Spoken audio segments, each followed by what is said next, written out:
And we are rolling on part two on May 8th, 2017. Well, it's still a beautiful day in Los Angeles here at UCLA. We're about to hear from NILAH, who's standing in the power stance, feet a little wider than her shoulders. A half step forward, please. In the middle of the box. She's communicating respect non-verbally to everybody in the room, really meaning it, finding friendly eyes near the front and the center. Say your name, feel blah, blah, blah. Start your speech. Hi everyone, I'm NILAH. Hi, NILAH. Charlie Chaplin once said that in order to truly laugh, you must take your pain and be able to play with it. Today I want to share with you guys about a film that did just that, A Bridge to Terabithia. This film made me feel reminiscent, it made me feel heartbroken, and it made me feel optimistic all in the time span of 2 hours. This film also covers very significant themes that I know you will all be interested in, like family dynamics, courage, bravery, joy, and grief. First of all, this film also was critiqued by the New York Times, and Jeanette Katsoulis said that this film has an emotional depth that connects more with the parents than it does to the children.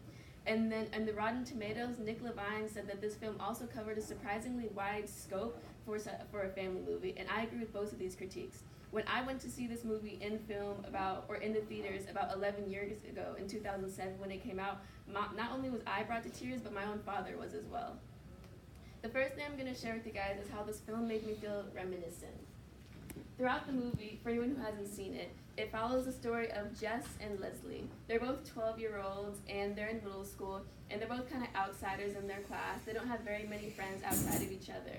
And so what they did in order, because they were also getting bullied and they had issues going on at home, Leslie was kind of a free spirit, and she was also the new kid, so she had to face bullying that came with that. And Jess came from a very large family, so he wasn't really receiving enough attention. So what they did in order to play with their pain was they created this place called Terabithia. In order to get to Terabithia, you had to go to a forest, swing on a rope over a river, and then after you jumped off of the rope, it was like you were in Terabithia, this mystical land. While they're in that mystical land, they face the pain of their reality there. Like a lot of times in Terabithia, they would fight really large trolls or monsters, and the monsters had the face of their bullies at school and things of that nature. Now, when I was a kid, I didn't really have access to a forest or a rope, and my mom would never let me go over a river like that. But what I did have was my best friend Sydney in our backyard.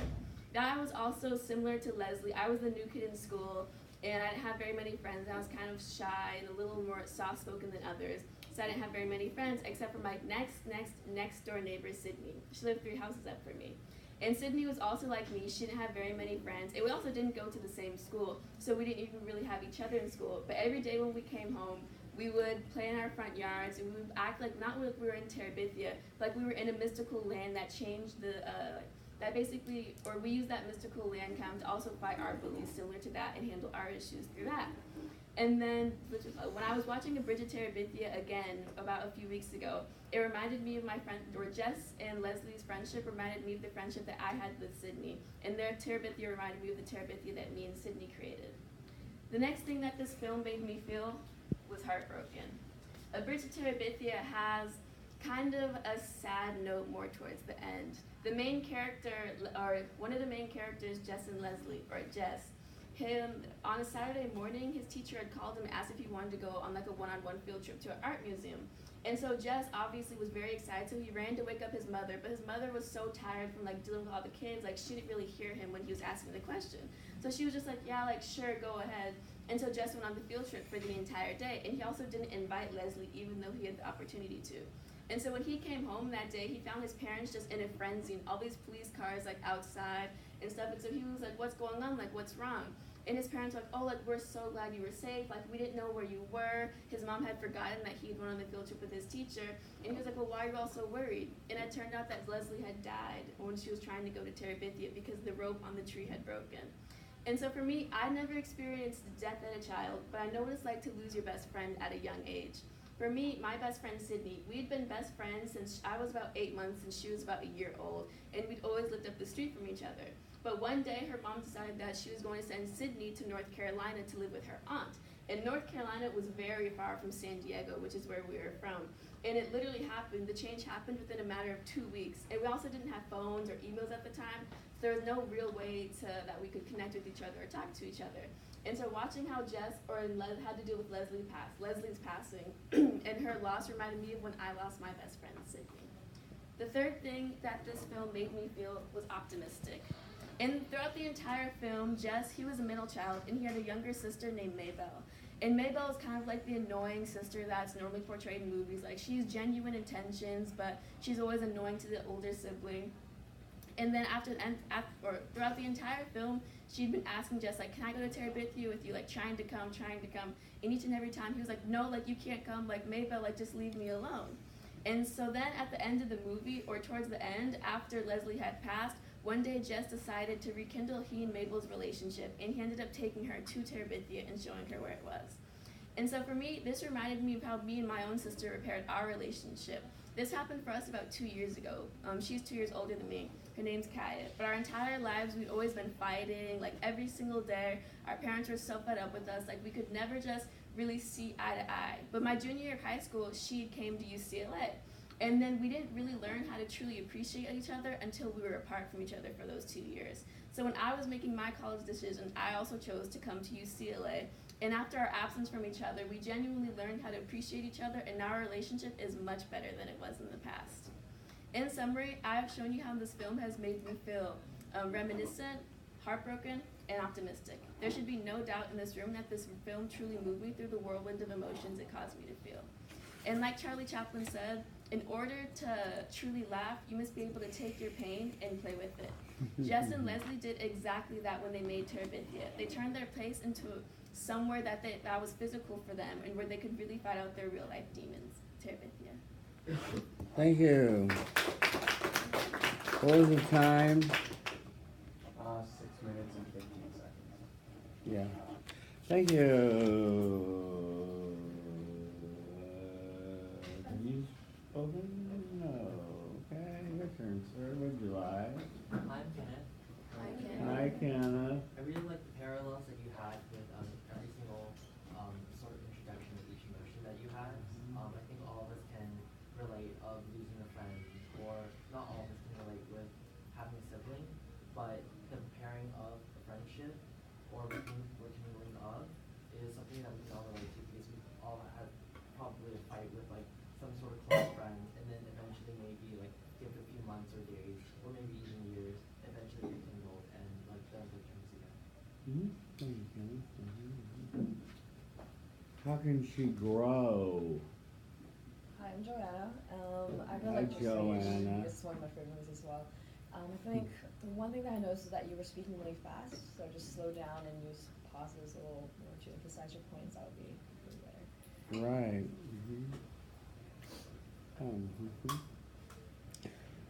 When you watch yourself tonight on YouTube, is this off? Stop. No, it's still on. Okay. When you watch yourself tonight on YouTube, you're going to see you are going a mile a minute, and you still went 6 minutes and 31 seconds. So I like the speech. I like the film. I like the stories you told and the connections you made. So don't get me wrong. But where you could have easily cut was in the plot reviews. We didn't need the big, long plot reviews of the jump rope and everything. Just whoop, and then this reminded me of my story and my feelings, okay? So that's where you needed to pick up the time, and you would have been fine.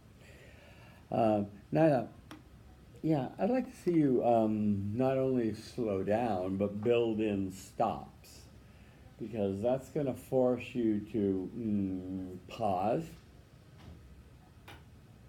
and be comfortable with a stop, because you're just, it's like you had 3 cups of coffee and you're just going like a rabbit, and you don't, and it's, you know, your audience is just really with you to keep up with you, you know, and So nothing is emphasized, nothing is important. So enough said on that, okay? Let me go through the thing. Love the Charlie Chaplin intro and the tie back. Great quote. Thank you for using a quote, yeah. Reminiscent, heartbroken, and optimistic. Two quotes, not one. Ooh. So there's another place you could, when you time this on your own at home, you could have cut one of probably the Rotten Tomato one and picked up some time there. Leave the New York Times in, yeah. On the personal story, Heartbroken, your plot summary was very long there. But your personal story was good. Okay. On Optimistic, yes, like that. And Heartbroken was good. Your summary, you went right along with that. And the conclusion and tie back were all well done.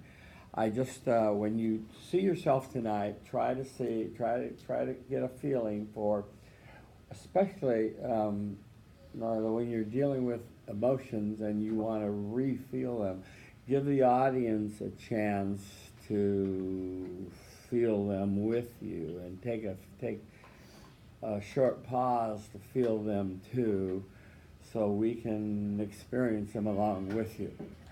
Other than that, no notes. Great job. You're a very likable speaker. You're very fluent. Thank you.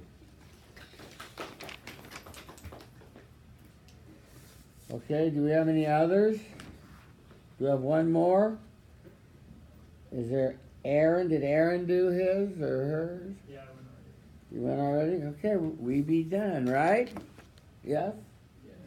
Praise the Lord. Give yourself a round of applause. Yes, okay.